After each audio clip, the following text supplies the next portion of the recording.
ഞാൻ കുംഭമേളയെക്കുറിച്ച് പറയുമ്പോൾ ഒന്ന് രണ്ട് കാര്യങ്ങളൂടി പറയണമെന്ന് തോന്നി. കാരണം മനുഷ്യനായി ജനിച്ചാൽ തന്നെ കുംഭമേളയിൽ ഒന്ന് സ്നാനം ചെയ്യണം. ഗംഗാ സ്നാനം വളരെ പ്രധാനമായിട്ട് ചെയ്യണമെന്നാണ് പറയുന്നത്. എന്താണ് അതിൻ്റെ അടിസ്ഥാനം? നമ്മൾ പൂർവ്വജന്മാർജിതം കർമ്മം ശുഭം വാ യതിവാ ശുഭം. നമ്മൾ സഞ്ചിത കർമ്മം, പ്രാരാബ്ധ കർമ്മം, കഴിഞ്ഞ ജന്മത്തിൽ ജനിച്ച കുറേ പാപങ്ങളുമായിട്ട് ഇവിടെ ജനിച്ചു വീഴുന്നു. ഈ ജന്മത്തിൽ ജനിച്ച കുറേ പാപങ്ങൾ നമ്മൾ ചെയ്തു കൂട്ടിയിട്ടുണ്ട്. ഈ പാപങ്ങളെല്ലാം തീർക്കാൻ മുസ്ലിം സഹോദരന്മാർ ഹജ്ജിന് പോകുന്നു. അവർക്ക് ഹാജിയായിരുന്നുള്ള പദം കിട്ടുന്നു. നമ്മളൊരു പദമോ സ്ഥാനമാനങ്ങളോ ഒന്നുമല്ല. നമുക്കുള്ള മനുഷ്യത്വത്തിൻ്റെ ഉയർച്ചയിലേക്ക് നമ്മൾ എത്തിച്ചേരാൻ വേണ്ടിയുള്ള ഒരു യാത്രയാണ് ഗംഗാസ്നാനം. അപ്പോൾ ഈ മനുഷ്യൻ്റെ ഈ പാപങ്ങളൊക്കെ ഏറ്റുവാങ്ങിയപ്പോൾ ഗംഗാദേവി സങ്കടപ്പെട്ട് ഋഷീശ്വരന്മാരോട് പറഞ്ഞപ്പോൾ ഗംഗാദേവിയോട് പറഞ്ഞത്, ഋഷീശ്വരന്മാരായ സന്യാസിമാർ ഈ അമൃതകുംഭവേളയിൽ നദികളെല്ലാം അമൃത് വീണ സ്ഥലം അമൃതാവുകയും ആ സമയത്ത് സ്നാനം ചെയ്യാൻ വരുമ്പോൾ ഗംഗാദേവിയുടെ പാപങ്ങളെല്ലാം തീർന്ന് ശുദ്ധിയായി തീരുമെന്നുള്ളതാണ്. അതാണ് ഇതിൻ്റെ മഹാ അടിസ്ഥാനം എന്നാണ് നമ്മൾ കേട്ട് മനസ്സിലാക്കിയിട്ടുള്ളത്. തെറ്റുണ്ടെങ്കിൽ ക്ഷമിക്കുക. കാരണം എൻ്റെ ഒരു ചെറിയ അറിവിൽ അന്വേഷിച്ചറിഞ്ഞ കാര്യങ്ങളാണ് ഞാൻ പറയുന്നത്. ഞാൻ ഈ ചരിത്രം മുഴുവൻ പഠിക്കാൻ മഹാപണ്ഡിതനൊന്നുമല്ല, സാധാ ഒരു ചെറിയ ജ്യോത്സ്യരാണ്. അപ്പോൾ ഇതിനൊക്കെ അറിഞ്ഞ അറിവിൽ ഈ പുണ്യസ്നാനത്തിൽ ഇനിയൊരു 154 കൊല്ലം ഇന്നത്തെ തലമുറ ഉണ്ടാവില്ല എന്നുള്ളത് സ്പഷ്ടമാണ്. ഞാനും നിങ്ങളും ആരും ജീവിച്ചിരിക്കില്ല. ഇനി അടുത്ത പൗർണമി സ്നാനവും കഴിഞ്ഞാൽ ജനുവരി 26 ശിവരാത്രി കഴിഞ്ഞാൽ അതിൻ്റെ പ്രധാന സ്നാന ചടങ്ങുകൾ കഴിയും. എന്നാലും ഏതാണ്ട് ഏപ്രിൽ മാർച്ച് വരെ ഭക്തന്മാരുടെ പ്രവാഹത്തിന് വേണ്ടി അവിടെ എല്ലാവരും വെയിറ്റ് ചെയ്യുന്നുണ്ട്. ഇവരെല്ലാവരെയും താമസിപ്പിക്കാൻ സെക്ടർ 1ഉം 2ഉം മെഡിസിനും മറ്റ് ഗവൺമെൻറ് സ്ഥാപനങ്ങളാണെങ്കിൽ പിന്നീട് 6 വരെയുള്ള ഓരോ സ്ഥലങ്ങളും ഏതാണ്ട് സെക്ടർ 24 വരെയും ഞാൻ പോയി. ബാക്കി എനിക്കത്ര കൃത്യമായിട്ട് അറിയില്ല. 21, 22, 23 അഘോരികളുടെ സെക്ടറാണ്. സെക്ടർ 10 മലയാളികളുടെ ഒരു ആശ്രമമുണ്ട്. നിങ്ങൾക്ക് അവിടെ താമസിക്കാൻ ഞാൻ നേരത്തെ കഴിഞ്ഞ ഇതിൽ പറഞ്ഞതാണ്. അവിടെ എല്ലാ സൗകര്യമുണ്ട്. അപ്പോൾ അതേപോലെ നമ്മൾ ഈ മനുഷ്യൻ അവിടെ ചെന്നാൽ എന്നെ അത്ഭുതപ്പെടുത്തിയ ഒരു മഹാകാര്യം എന്ന് പറഞ്ഞാൽ നമ്മുടെ കേരളത്തിൽ ഒരു വാഹന അപകടം ഇല്ലാത്ത ഒരു ദിവസത്തെക്കുറിച്ച് ചിന്തിക്കാൻ പറ്റണില്ല. 10,000-ങ്ങളും ലക്ഷങ്ങളും വരുന്ന ഈ മഹാകുംഭമേളയിൽ ഓരോ മഠാധിപതികളും വലിയ വലിയ വണ്ടികളുടെ മീതെ പന്തൽ കെട്ടി സിംഹാസനമൊക്കെ ഇട്ടി വരുന്ന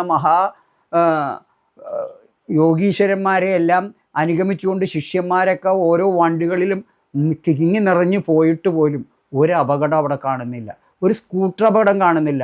ഈ ലക്ഷങ്ങളുടെ ഇടയിൽ കൂടി കാറും സ്കൂട്ടറും ഗവൺമെൻറ് വാഹനങ്ങളിലൊക്കെ ഈ ഹോൺ അടിച്ചുകൊണ്ട് ഏതാണ്ട് നമ്മുടെ മൊബൈൽ ആംബുലൻസിൻ്റെ ഹോണാണ് പല ഗവൺമെൻറ് വാഹനങ്ങളിലൂടെ മഹായോഗീശ്വരന്മാരെ കൊണ്ടുപോകുന്നത്.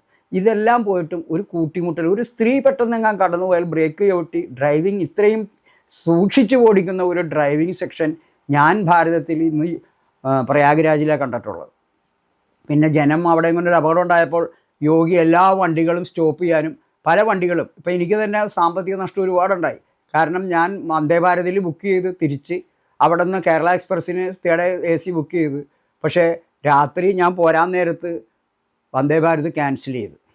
രാത്രി 8 മണിക്ക് വേണ്ട കേരള എക്സ്പ്രസ്സിൽ ഡൽഹിയിൽ എത്തിച്ചേരാതെ ആ ടിക്കറ്റിൻ്റെ കാശ് മുഴുവൻ നഷ്ടപ്പെട്ട്. മറ്റതെനിക്ക് തിരിച്ച് കിട്ടി. എന്നാലും പിന്നെ അവിടെ നിന്നുള്ള യാത്രയിൽ ഞാൻ ടിക്കറ്റ് ക്യാൻസൽ ചെയ്ത് ലാസ്റ്റ് ഇറ്റാർസി വരെയും വന്നാൽ എനിക്ക് ടിക്കറ്റ് മരുവൻ ഇവിടെ നിന്ന് ബുക്ക് ചെയ്തു. അപ്പോൾ അവിടെ നിന്ന് തേർഡ് AC കിട്ടിയതുകൊണ്ട് ഇറ്റാർസി വരെ എത്താൻ വേണ്ടി ഞാൻ ടിക്കറ്റ് ചോദിച്ചപ്പോൾ സ്വാമി പോയി കയറിക്കോ, ഇനി ടിക്കറ്റൊന്നും വേണ്ട, കിട്ടുന്ന ട്രെയിൻ മുഴുവനും സ്പെഷ്യലായിട്ട് ഇട്ടിട്ട് ഓരോ ഏരിയയിലേക്കും എല്ലാവരെയും ഫ്രീ ആയിട്ടാണ് വിട്ടിരുന്നത്. ഒരു ടിക്കറ്റും ഉണ്ടായിരുന്നില്ല.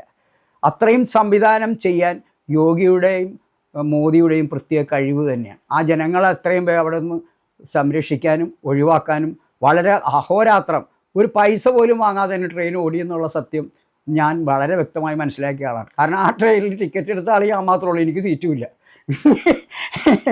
ഞാൻ പലരുടെയും അടിയിലും മരിയത്തും ഒക്കെ ചീട്ടിട്ടിരുന്നാണ് ഇട്രാസി വരെ വന്നത്. അപ്പോൾ ഒന്നാമത് ഈ ഭാഷ ഹിന്ദി മുറി ഹിന്ദിയാണ്. ഇംഗ്ലീഷ് അറിയാം, തമിഴോ മലയാളമൊക്കെ ആണെങ്കിൽ പിന്നെയും പറയാം. ഈ ഹിന്ദിയിൽ കുറച്ച് ഇങ്ങനെ പറയുമ്പോൾ വ്യത്യാസം കൊണ്ട് ഞാൻ കയറിയ ട്രെയിൻ പ്രയാഗ്രാജ് 3 സ്റ്റേഷനുണ്ട്. പ്രയാഗ്രാജ് ജംഗ്ഷൻ, പ്രയാഗ്രാജ് തന്നെ, അതുകൂടാതെ പ്രയാഗ്രാജ്, പിന്നെ പ്രയാഗ്രാജ് ബാമ, നൈനി, ഇങ്ങനെയൊക്കെ 3-4 സ്റ്റേഷനുണ്ട്. പ്രയാഗ്രാജ് ജംഗ്ഷനിൽ ഇറങ്ങി അടുത്ത ട്രെയിൻ ചോദിച്ച് പോലീസുകാർ, നിങ്ങളിപ്പോൾ ഇറങ്ങിയ ട്രെയിൻ തന്നെ ഇനിയും കട്നി പോകുമെന്ന് പറയണം. ഒരു കണക്കിന് വീണ്ടും അതിൽ ചാടി കയറി കട്നിയിൽ വന്ന് പിന്നെ ഇറ്റാർസിൽ നിന്ന് ഉള്ള ട്രെയിനിൽ കയറി അവിടെ വന്നതിന് ശേഷമാണ് ഒന്ന് പല്ല് തേച്ച് കുളിച്ചൊരു ആഹാരം കഴിച്ചത്. 3 ദിവസം ചോറിൻ്റെ ആഹാരം കഴിച്ചിട്ടില്ല. വെറും ചായയും ബ്രെഡും ബിസ്ക്കറ്റും ഒക്കെ തിന്നാണ് നേരം. പക്ഷെ അവിടെ എനിക്ക് താമസിക്കാനായിട്ട് ആനന്ദധാം എന്ന ഹരകൃഷ്ണ പ്രസ്ഥാനക്കാരുടെ ഒരു നല്ല റൂം ഗുരുനാഥൻ്റെ പരിശ്രമത്തിൽ കിട്ടുകയും വളരെ സുഖസുന്ദരമായ ഭക്ഷണത്തോടുകൂടി എല്ലാ രീതിയിലും താമസിപ്പിക്കുകയും കേരള സ്വാമി എന്ന് പറഞ്ഞിട്ട് എനിക്ക് ചൂടുവെള്ളം, ഹരകൃഷ്ണത്തിലെ വലിയ കോടീശ്വരനായ ഒരു സ്വാമിയാണ് എനിക്ക് ചൂടുവെള്ളം കൊണ്ടു തരുന്നത്. അത് ഭഗവാന്റെ അനുഗ്രഹം തന്നെയാണ്. കാരണം ഞാൻ ഈ തണുപ്പത്ത് വിറച്ച് 5-6 ദിവസം കുളിച്ചപ്പോഴേക്കും അവശതയായി. പക്ഷെ പിന്നെ ഇനി ചൂടുവെള്ളം കുളിക്കൂലാന്നിരുന്ന് പറഞ്ഞപ്പോൾ ഹോട്ട് വാട്ടർ കിതർ ഹേ എന്ന് പറഞ്ഞപ്പോൾ അദ്ദേഹം ചൂടുവെള്ളം വരെ കൊണ്ടുതന്നെന്നുള്ളതാണ്. നമ്മുടെ ഈ ജീവിതത്തിലുണ്ടായ അനുഭവങ്ങൾ പറഞ്ഞാൽ തീരില്ല. അത്ര കണ്ട് വളരെ മനോഹരമായ ഈ ജീവിതത്തിൽ ധന്യമായ ഒരു സ്നാനമാണ് കുംഭസ്നാനം. അത് നിങ്ങളെ എല്ലാവരും കേൾക്കുന്നവർ ഇനിയും പോകാൻ സമയമുണ്ട്, പോകണം. ഇപ്പോൾ ഇതുകൂടാതെ ഇപ്പോൾ സമിതിയിൽ നിന്ന് നമ്മുടെ ഒരു 7 അംഗം പോകുന്നുണ്ട്. ഡൽഹി പോയിട്ട് വണ്ടി എടുത്തപ്പോൾ ഞാൻ പറഞ്ഞു പൗർണമി സ്നാനത്തിന് നിൽക്കണ്ട, നിങ്ങൾ അതിനു മുമ്പ് സംഗമസ്ഥാനത്ത് പോയിട്ട് 9-ാം തീയതി സ്നാനം കഴിഞ്ഞ് അയോധ്യയിലൊക്കെ പോയി 13-ാം തീയതി റിട്ടേൺ പോരുക. കാരണം ഇനി ഈ കൂട്ടായ ഒരു ആക്സിഡൻറ്റ് ഉണ്ടാവാൻ ഇടവരാതിരിക്കണം. കാരണം ജനം ഇനിയും ഒഴുകിക്കൊണ്ടിരിക്കുകയാണ്. അത് അവിടെ ചെല്ലുമ്പോൾ ഈ പറയുന്നത് പോലെയല്ല, നമ്മൾ TV കാണുന്ന പോലെയല്ല. ഞാൻ സ്നാനം ചെയ്യാൻ ചെന്നപ്പോൾ കുറച്ച് ആളുകൾ ഗംഗാദേവിക്ക് അർച്ചന ചെയ്യാനായിട്ട് ഫോണിൽ കൂടി പൈസ ഇട്ട് തന്നു. ഞാൻ അവിടെ നിന്നിട്ട് എനിക്ക് പേര് ഇരുട്ടത്ത് വല്ലതും അറിയാൻ പറ്റുമോ? കണ്ണട വെച്ച് ഇവരുടെ പേര് പട്ടിക പഠിക്കണേതി പഠിച്ചിട്ട് ഗംഗാദേവിയിൽ ഇറങ്ങി കൃഷ്ണമൂർത്തി കശ്യപ ഗോത്രം, ജയലക്ഷ്മി കശ്യപ ഗോത്രം, ഇങ്ങനെ ഓരോ ഗോത്രം ചൊല്ലി അവരുടെ ക്ഷേമസ്ഥൈര്യം എന്നുള്ള മന്ത്രാദികളിലൂടെ അർച്ചന നടത്തി. അതൊക്കെ അവർക്കും നമുക്കും ഒരു പുണ്യം കിട്ടുന്ന ചടങ്ങാണ്. അപ്പോൾ ഇതേപോലെ നമുക്ക് ചെയ്യാനുള്ള സാധ്യതകൾ ഇനിയുമുള്ള അവസരം പാഴാക്കരുത്. ഇതൊരു ജന്മത്തിൽ കിട്ടിയ പുണ്യമാണ് എന്ന് പറഞ്ഞുകൊണ്ട് മഹാകുംഭകളെക്കുറിച്ച് ഞാൻ ഇവിടെ വെച്ച് നിർത്തുന്നു. നന്ദി, നമസ്കാരം. കൂടുതൽ വീഡിയോകൾക്കായി ചാനൽ സബ്സ്ക്രൈബ് ചെയ്യുക, ബെൽ ബട്ടണും അമർത്തുക.